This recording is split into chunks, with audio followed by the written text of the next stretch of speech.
ஒரே தாயகத்தில் வாழ்கின்ற ரெண்டு தேசிய இனங்களாக இருக்கின்றன. ஒரே தாயகத்தில் வாழ்கின்ற ரெண்டு தேசிய இனங்கள் தொடர்ச்சியாக முரண்பட்டு கொண்டு ரெண்டு தரப்புமே அமைதியாக இருக்க முடியாது. கடந்த வரலாறும் கூட எங்களுக்கு அதைத்தான் விவரிக்கிறதாக நாங்கள் பார்க்கிறோம்.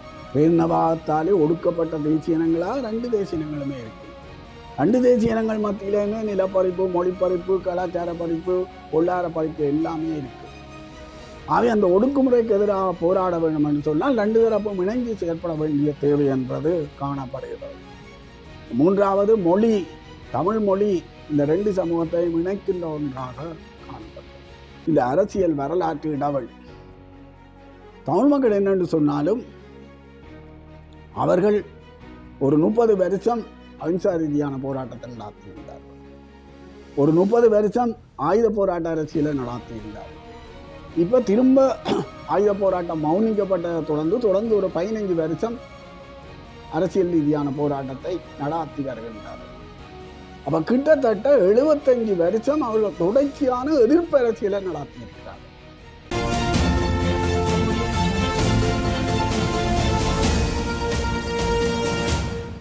தமிழ் முஸ்லீம் நல்லிணக்கம் தொடர்பான முயற்சிகள் மீண்டும் களத்துக்கு வந்திருக்கின்றது. இந்த தடவை தமிழ் சிவில் அமைப்பான வடக்கு கிழக்கு ஒருங்கிணைப்பு குழு அந்த முயற்சியை மேற்கொண்டிருக்கின்றது. இது தொடர்பாக யாழ்ப்பாணத்திலும் திருகோணமலையிலும் ஒரு பெரிய உரையாடல் அரங்கையும் அவர்கள் நடாத்தி இருக்கின்றார்கள். யாழ்ப்பாணத்தில் இடம்பெற்ற உரையாடல் அரங்கில் நானும் உரையாற்றியிருந்தேன் தமிழ் மக்களுடைய சார்பில். அந்த உரையாடல் அரங்கில் வடகிழக்கின் 8 மாவட்டங்களிலிருந்தும் சுமார் 500 பேர் வரை கலந்து கொண்டார்கள். அதில் கிட்டத்தட்ட அரைவாசிக்கு மேற்பட்டவர்கள் முஸ்லீம் மக்களாக இருந்தார்கள். உண்மையில் இது ஒரு நல்ல முயற்சி என்றே நான் கருதுகின்றேன். 2 சமூகங்களுக்கும் இடையில் நீண்ட ஆழமான மனவடுக்கள் இருக்கின்றன. அந்த மனக்காயங்களை ஆற்ற வேண்டிய தேவை இன்றைக்கு உடனடியாக அவசியமாக இருக்கின்றது. மனக்காயங்களை ஆற்றுவதற்கு ஒரே ஒரு வழி மனந்திறந்த உரையாடல்கள் தான். அதாவது 2 சமூகங்களும் தங்களினுடைய மனக்காயங்களை மனந்திறந்து உரையாடுகின்ற ஒரு நிலையை நாங்கள் உருவாக்குதல் வேண்டும். முரண்பாடு தீர்த்தல்ல முதல் முக்கியமான விடயம். இன்றைக்கு முரண்பாடு தீர்த்தல் என்பது ஒரு பெரிய கற்கத்துறையாகவே வளர்ச்சியடைந்து வருகிறது. யாழ்ப்பாண பல்கலைக்கழகத்தினுடைய அரசறிவியல் பீடத்தில் முதுமானி கற்கை நெறியாக அந்த கற்கத்துறை இருக்கிறதையும் நாங்கள் பார்க்கின்றோம். முரண்பாடு தீர்த்தல்ல முதலாவது முக்கியமான விஷயம் தொடர்ந்து இந்த முரண்பாடு மேலெழாமல் தடுக்கிறது. இது முதலாவது விஷயம். மேலிடாமல் தடுத்து அதை ஒரு தணிப்புக்கு உட்படுத்துகிறோம். 2வது சிறிய சிறிய முரண்பாடுகளை தீர்க்க முற்படுகிறோம். பெரிய முரண்பாடுகளை உரிய நாட்கள் எடுத்து காலங்களை எடுத்து போதுமான காலத்தை எடுத்து தொடர்ச்சியாக உரையாடுவது. அப்படி உரையாடுவதனூடாக தான் முரண்பாடு தீர்த்தலை நோக்கி நாங்கள் முன்னேறி செல்ல முடியும் என்பது என்னுடைய அபிப்பிராயம். இங்கு தமிழ் முஸ்லீம் ஐக்கியம் என்பது இலங்கை தீவை பொறுத்தவரையில் மிகவும் முக்கியமானது, மிகவும் அவசியமானது. அதுக்கு பல காரணங்கள் இருக்கின்றன. ஒன்று, இந்த 2 மக்கள் கூட்டமும் ஒரே தாயகத்தில் வாழ்கின்ற 2 தேசிய இனங்களாக இருக்கின்றன. ஒரே தாயகத்தில் வாழ்கின்ற 2 தேசிய இனங்கள் தொடர்ச்சியாக முரண்பட்டு கொண்டு 2 தரப்புமே அமைதியாக இருக்க முடியாது. கடந்த வரலாறும் கூட எங்களுக்கு அதைத்தான் விவரிக்கிறதாக நாங்கள் பார்க்கிறோம். 2வது விஷயம், 2 இனங்களுமே ஒடுக்கப்பட்ட தேசிய இனங்களாக இருக்கின்றன. பேரினவாதத்தாலே ஒடுக்கப்பட்ட தேசிய இனங்களாக 2 தேசிய இனங்களுமே இருக்கின்றன. 2 தேசிய இனங்கள் மத்தியிலேயுமே நிலப்பறிப்பு, மொழிப்பறிப்பு, கலாச்சார பறிப்பு, பொருளாதார பறிப்பு எல்லாமே இருக்குது. ஆகவே அந்த ஒடுக்குமுறைக்கு எதிராக போராட வேண்டும் என்று சொன்னால் 2 தரப்பும் இணைந்து செயற்பட வேண்டிய தேவை என்றது காணப்படுகிறது. 3வது மொழி, தமிழ் மொழி இந்த 2 சமூகத்தையும் இணைக்கின்ற ஒன்றாக காணப்படுகிறது. 4வது மிக முக்கியமான விஷயம், இன்றைக்கு இருக்கின்ற தேசிய மக்கள் சக்தி அரசாங்கம்.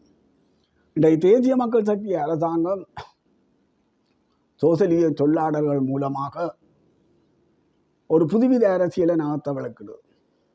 அது பெருந்தேசியவாதத்துக்குள் தமிழ் முஸ்லீம் அடையாள அரசியலை கரைக்கிற ஒரு முயற்சியை மேற்கொண்டு வருது. இந்த கரைப்பில இருந்து நாங்கள் விடுபட வேண்டும் என்று சொல்லி சொன்னால் இந்த ரெண்டு இனங்களும் ஒருமித்து செயற்பட வேண்டிய தேவை ஒன்று இருக்கிறது என்று நான் நினைக்கிறேன்.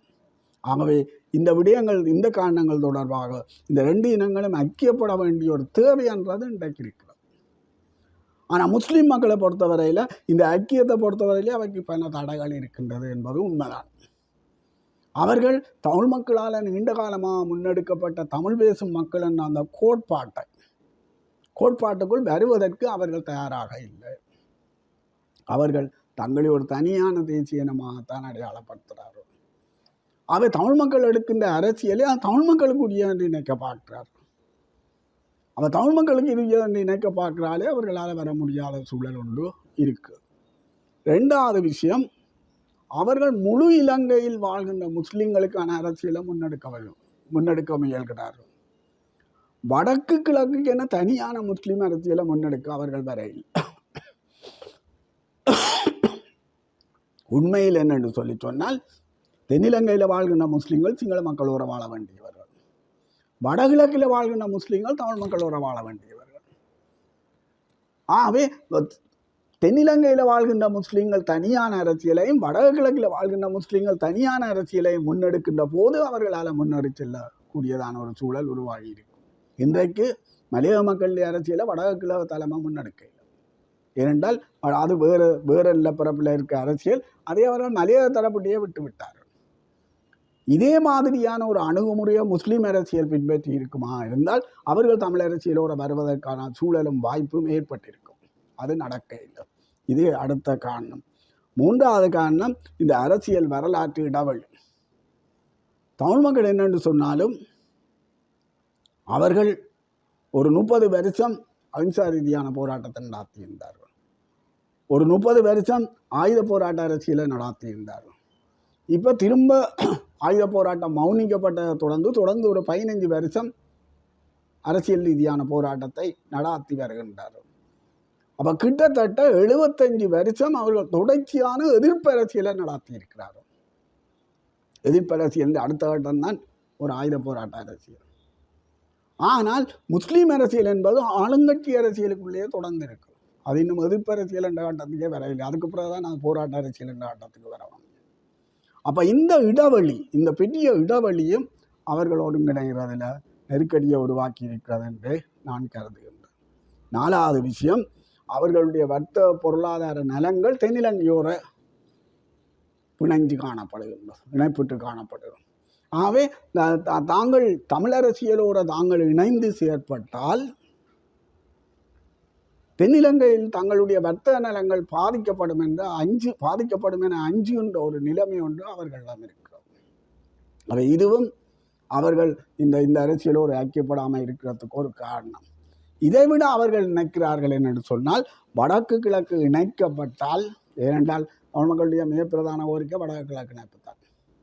வடக்கு கிழக்கு இணைக்கப்பட்டால் முழு வடக்கு கிழக்கிலும் தாங்கள் மிக குறைந்த எண்ணிக்கையாக சிறுபான்மையாக வந்து விடுவோம். கிழக்கு தனியாக என்று சொல்லி சொன்னால் தாங்கள் அங்கே ஒரு வலுவான இனமாக இருக்க முடியும் என்கின்ற ஒரு கருத்தும் அவர்கள்ட்ட இருக்கு. மற்றது அடுத்த விஷயம், இந்த நீண்ட காலமாக வந்த வன்முறை அரசியலும் அதனால் ஏற்பட்ட மனக்காயங்களும். இது இந்த விஷயங்கள்லாம் இந்த முஸ்லீம் மக்களை பொறுத்தவரையில் தமிழ் அரசியலோடு வருவதில் ஒரு தடைகளை உருவாக்கி இருக்கிற நிலைமையை நாங்கள் பார்க்கிறோம். அப்போ இந்த இடத்துல தான் தமிழ் தரப்பு சில கோட்பாட்டு முடிவுகளை எடுக்க வேண்டிய தேவை இருக்கிறது என்று நான் நினைக்கிறேன். ஏனென்றால் முஸ்லீம் மக்களோட ஒரு ஐக்கியத்துக்கு போகணுமென்றா தமிழ் தரப்பு ஒரு கோட்பாட்டு முடிவுக்கு வரணும். அதில் முதலாவது, வடக்கு கிழக்கு என்பது தமிழ் மக்கள்னதும் முஸ்லீம் மக்கள்னதும் தாயகம் என்பதை மனப்பூர்வமாக ஏற்றுக்கொள்ளவும். இது மிக முக்கியமான விஷயம். எப்படி வடக்கு கிழக்கு தமிழ் மக்களுக்கு தாயகமாக இருக்குதோ அதே மாதிரி வடக்கு கிழக்கு முஸ்லீம் மக்களுக்கும் தாயகமாக இருக்கும். அதை ஏற்றுக்கொள்ள வேண்டும். ரெண்டாவது, முஸ்லீம் மக்களை அவர்கள் தங்களை ஒரு தேசிய இனமாகத்தான் கருதுகிறார்கள். தமிழ் பேசும் மக்கள் என்ற அந்த கோட்பாட்டுக்குள்ளேயே அவர் வர தயாரில்லை.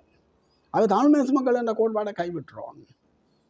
முஸ்லிம் தமிழ் பிரச்சனையை 2 தேசிய இனங்களுக்கு இடையிலான முரண்பாடாக கருதி நாங்கள் அணுகுமுறை செயற்பாடுகளை முன்னெடுக்க வேண்டும். இது 2வது விஷயம். 3வது விஷயம், கடந்த கால தவறுகள் தொடர்பாக 2 தரப்புமே பொறுப்பெடுக்கும். தவறுகளை ஏற்றுக்கொள்வதோ அல்ல அதுக்காக மன்னிப்பு கேட்பதோ ஒரு நாளும் தவறான ஒரு விழுமியம் அல்ல. அது ஒரு உயர்ந்த ஒழுக்க விழுமியம். அவை அந்த ஒழுக்க விழுமியத்தை பின்பற்றதுக்கு தமிழ் மக்களும் தயாராக இருக்க வேண்டிய தேவை இருக்கிறது என்று நான் நினைக்கிறேன். தமிழ் மக்களை பொறுத்தவரையில் என்னென்று சொன்னால், இன்றைக்கு அவர்களுக்கு ஒரு அரசியல் தீர்வுன்றது மிகவும் முக்கியமாக இருக்குது. ஏனென்றால் இனப்பிரச்சனை என்பதே தமிழ் மக்கள் ஒரு தேசிய இனமாக இருக்கிறது அழிக்கப்படுறது தான். இந்த இன அழிப்பை தடுக்க, இந்த தேசிய இனமாக இருக்கிறது அழிக்கிறத தடுக்கணும்னா தமிழ் மக்களுக்கு இந்த அழிப்பில் இருந்து பாதுகாக்கக்கூடிய ஒரு அரசியல் தீர்வு வேணும். இந்த அரசியல் தீர்வு கோட்பாட்டு அடிப்படையில் 4 விஷயங்கள் வேணும். முதல், தமிழ் மக்கள் ஒரு தேசிய இனமாக அங்கீகரிக்கணும். 2வது, தமிழ் மக்களுடைய ஆட்சி அதிகாரமான இறைமையை அங்கீகரிக்கணும். 3வது, அவர்களுக்கு தங்களுடைய தலைவிதியை தாங்களே நிர்ணயிக்கக்கூடிய சுயநிர்ணய உரிமை இருக்குது, சுயநிர்ணய உரிமையை அங்கீகரிக்கணும். 4வது, சுயநிர்ணய உரிமையை நடைமுறைப்படுத்துவதற்கான ஆட்சி பொறிமுறையை உருவாக்கணும். அது இலங்கை என்ற அதிகார கட்டமைப்புக்குள்ள உருவாக்குறது என்றால் அவர் சுயநிர்ணய உரிமையுடைய சமஸ்தியாகத்தான் இருக்கும். இது கோட்பாட்டு அடிப்படையில். அதேவேளை இதற்கு அரசியல் யாப்பு சட்ட வடிவம் கொடுக்கக்குள்ளே 4 விஷயம் முக்கியமான, அதில் முதலாவது மிக முக்கியமானது தாய ஒருமைப்பாடு. வடக்கு கிழக்கு இணைப்பு என்பது தமிழ் மக்களினுடைய கூட்டிருப்புக்கும் கூட்டுரிமைக்கும் கூட்டடையாளத்துக்கும் மிக அவசியம். அது இல்லாமல் தமிழ் மக்களின் கூட்டிருப்பையும் பேண முடியாது, கூட்டுரிமையையும் பேண முடியாது, கூட்டடையாளத்தையும் பேண முடியாது. இது அடிப்படை விஷயம். இதை பேச்சுவார்த்தை மேசைக்கு கொண்டு போயிடாது. இந்த இணைந்த வடக்கு கிழக்கில் முஸ்லீம் மக்களுடைய வைவாகம் என்னவாக இருக்கணும் என்பது தொடர்பாக நாங்கள் அவர்களோட பேசி தீர்க்கலாம். ஸ்ரீலங்கா முஸ்லீம் காங்கிரஸ் ஆரம்பத்தில் வச்ச தனி அதிகார கோரிக்கையை கூட சாதகமாக பரிசீலிக்கலாம். ஆனால் அதற்கு பின்னரும் முஸ்லீம்கள் வரவில்லை என்று சொன்னாலும் தமிழ் மக்களுக்கு வடக்கு கிழக்கு இணைப்பு தேவை. ஆகவே வடகிழக்கில் உள்ள தமிழ் பிரதேசங்களை நிலத்துடைச்சியற்ற வகையில் இணைத்தாவது வடகிழக்கு இணைப்பை பூர்த்தி செய்யலாமான்னு சொல்லி நாங்கள் பார்க்கணும். அப்போ அந்த முயற்சியை நாங்கள் செய்யணும். அப்படி நாங்கள் செய்கின்ற போது முஸ்லீம் தரப்பின் சம்மதம் எல்லாம் தேவையில்லை. முஸ்லீம் தரப்பின் சம்மதம் இல்லாமலே நாங்கள் அதில் செய்யலாம். அதில் ஏதாவது சின்ன சின்ன சிறு பிரச்சனைகள் வந்தால் அதை பேசி தீர்த்து போட்டு போகலாம். முஸ்லீம்கள் வரும்போது பிறகு நாங்கள் அவர்களை இணைச்சு என்ன செய்யலாம்ன்றதை பற்றி யோசிக்கிறோம். ஆனால் இன்றைக்கு எங்களுக்கு தாய ஒருமைப்பாடுன்றது மிகவும் முக்கியம். இதோட சுயநிர்ணய உரிமையுடைய சுயாட்சி அதிகாரங்கள் எங்களுக்கு தேவை. மத்திய அரசில் ஒரு தேசிய இனமாக பங்கு பெற்றுவதற்குரிய பொறிமுறை தேவை. சுயாட்சி அதிகாரங்களுக்கான பாதுகாப்பு தேவை. ஏனென்றால் எங்களுக்கு ஒரு பெரிய வரலாற்று அனுபவமே இருக்குது. ஒரு கையால் கொடுத்து போடும், மறு கையால் பறிக்கிறது. சோல்வரி யாப்பின் 29வது பிரிவு தொடக்கம் வடகிழக்கு இணைப்பின் ஊடாக 13வது திருத்தம் வரை எங்களுக்கு அந்த அனுபவம் இருக்குது. அவை தமிழ் மக்களுடைய விவகாரங்களை தீர்மானிக்கிற அதிகாரம் தமிழ் மக்களுடைய கைகளில் இருக்கும். அவை இவ்வாறான ஒரு அரசியல் தீர்வை நோக்கி நகர வேண்டிய தேவை எங்களுக்கு இருக்கிறது. முஸ்லீம் மக்கள் வர இல்லைன்னா எங்களை ஒன்றும் செய்யலாம். ஏனென்றால் முஸ்லீம் மக்கள் அவர்களும் பேரினவாத ஒடுக்குமுறைக்கால பாதிக்கப்பட்ட ஒரு மக்கள் கூட்டம். ஆனால் பேரினவாத ஒடுக்குமுறைக்கு எதிராக அவர்கள் ஒரு அடி கூட நார இல்லை. முஸ்லீம் தேசியவாதம் வளர்க்கப்பட்டதை தமிழ் தேசியத்துக்கு எதிராக வளர்க்கப்பட்டதை தவிர பேரினவாதத்துக்கு எதிராக வளர இல்லை.